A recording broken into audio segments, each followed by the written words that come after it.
Hello दोस्तों, स्वागत है आपका हमारे यूट्यूब चैनल में। तो आज हम आपको ऐसे भक्त की कहानी बताने वाले हैं जो अपनी पत्नी की वासनाओं और कामनाओं में घिरे हुए थे। बाद में जाकर ये एक महान संत बनते हैं और भगवान को प्राप्त होते हैं। तो पूरी कहानी जानने के लिए वीडियो को पूरा देखें, और अगर आप चैनल पर नए हैं तो हमारे चैनल को सब्सक्राइब करना ना भूलें। तो कहानी है भक्त धर्मदास की, जो बहुत समय पहले की बात है। एक मद्रास प्रांत के चिन्नापल्ली नामक जगह में एक बस्ती थी जिसका नाम था निचलापुरी, और ये जगह भगवान के भक्तों और वैष्णवों का पवित्र स्थल थी। तो धर्मदास नाम का पहलवान यहाँ पर रहता था, और उस पहलवान की उस क्षेत्र में बहुत ही धाक थी, क्योंकि उसकी जो पत्नी थी वो बहुत ही सुंदर थी। और उसकी पत्नी पहले वेश्या थी और बाद में वो धर्मदास की पत्नी बनकर रहने लगी। धर्मदास अपनी पत्नी पर मोहित रहता था और जहाँ जाता था अपनी पत्नी को साथ लेकर जाता था। तो जहाँ भी जाता था सिर्फ अपनी पत्नी को ही देखता रहता था और उसको निहारता रहता था।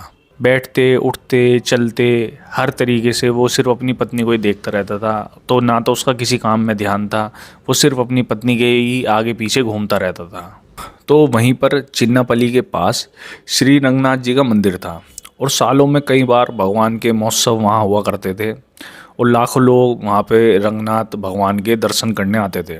उस वक्त धर्मदास की भी इच्छा हुई कि मैं अपनी पत्नी के साथ रंगनाथ जी के दर्शन करूं।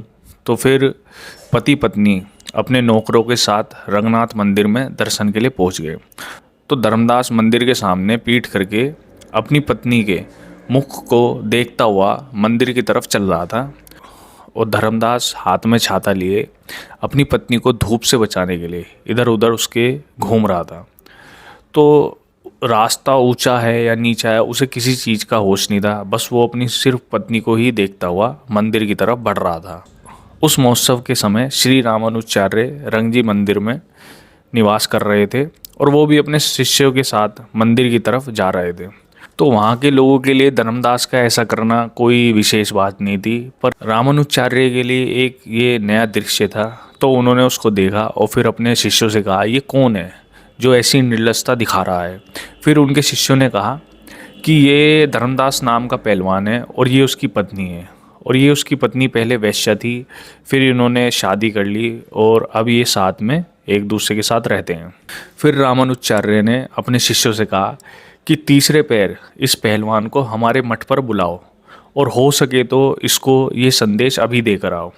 तो गुरुजी का आदेश सुनते ही शिष्य दौड़कर धर्मदास के पास गया और अपने गुरुजी का आदेश सुनाया कि गुरुजी ने आपको तीसरे पैर मठ पर बुलाया है। तो धर्मदास सुनते ही काँप गया और डरने लगा, और सोचने लगा कि आचार्य ने मेरे इस व्यवहार को देखकर और मुझसे क्रोधित होकर ही मुझे मठ पर बुलाया है। और फिर सोचने लगा कि इस भीड़ में ऐसा कोई नहीं है जो स्त्री के सौंदर्य में डूबा हुआ है, और सोचने लगा कि ऐसे जीवन पर मुझे धिक्कार है। फिर धर्मदास ने सोचा कि जाना तो पड़ेगा क्योंकि आचार्य ने बुलाया है। फिर धर्मदास जी ने कहा कि मैं प्रसाद पाकर तीसरे पहर आचार्य के सामने उपस्थित होऊंगा। तो भोजन करने के बाद धर्मदास मठ में पहुंच गए, और रामानुजाचार्य को उनके शिष्यों ने खबर दी कि धर्मदास आया है।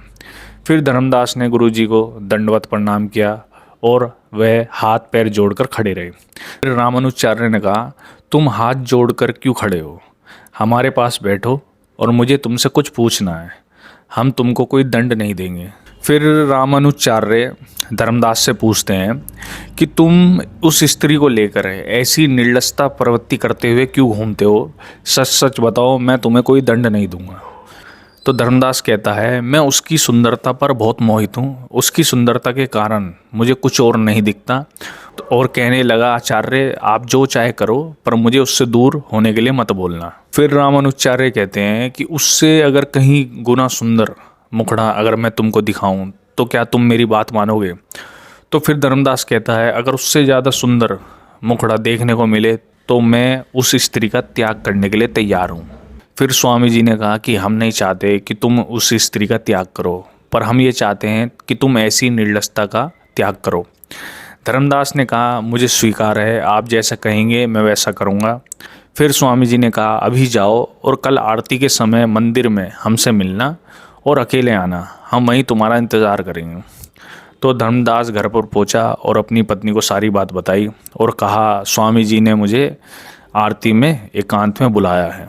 तो फिर धर्मदास मंदिर में आरती के वक्त पहुंचता है और रामानुजाचार्य उसका इंतज़ार कर रहे होते हैं। और रामानुजाचार्य के कहने पर जब धर्मदास भगवान की तरफ देखता है तो उसकी आंखों से आंसू आने लगते हैं और वो वहीं पर खड़ा खड़ा स्तब्ध हो जाता है और वहीं स्वामी जी के सामने रोने लगता है। और फिर कुछ देर में स्वामी जी के पैर में गिर पड़ता है और कहने लगता है कि ऐसा अलौकिक सौंदर्य मैंने आज तक अपने जीवन में नहीं देखा।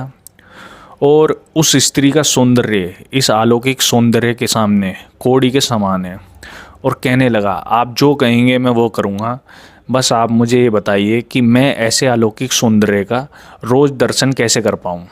फिर जब धर्मदास रामानुजाचार्य के पैरों में पड़कर रोने लगता है और कहता है कि मुझे ऐसा सौंदर्य का दर्शन मैं रोज़ करना चाहता हूँ और मुझे अपने स्त्री के सौंदर्य का दर्शन नहीं करना, क्योंकि ऐसा सौंदर्य मैंने जीवन में कभी नहीं देखा।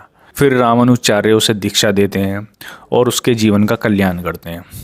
तो फिर दोनों पति पत्नी भगवान की भक्ति करने लगते हैं और दोनों के जो आचरण होते हैं वो भी आदर्श बन जाते हैं और आगे जाके धर्मदास गुरु जी का सबसे प्रथम शिष्य बन जाता है। तो इस तरह भक्ति के दम पर अपने आदर्श अपने आचरणों से धर्मदास ने अपना नाम अमर करा और आज भी वैष्णव समाज में धर्मदास का नाम सम्मान के साथ लिया जाता है। और उनके इसी आचरण के कारण उनके साथ उनकी पत्नी का भी कल्याण हो जाता है, जो पहले एक वैश्या थी। तो दोस्तों, ये था भक्त धर्मदास जी की कहानी, कैसे उन्होंने अपनी पत्नी का मोह छोड़कर भगवान का रास्ता अपनाया और खुद अपना और अपनी पत्नी का कल्याण कर लिया। तो दोस्तों, ये कहानी यहीं ख़त्म होती है। हम ऐसी वीडियोस आपके लिए लाते रहेंगे। तो अगर आप ऐसी वीडियोस देखना चाहते हैं हमारे चैनल को सब्सक्राइब करें। तो मिलते हैं नेक्स्ट वीडियो में, तब तक के लिए जय श्री राम।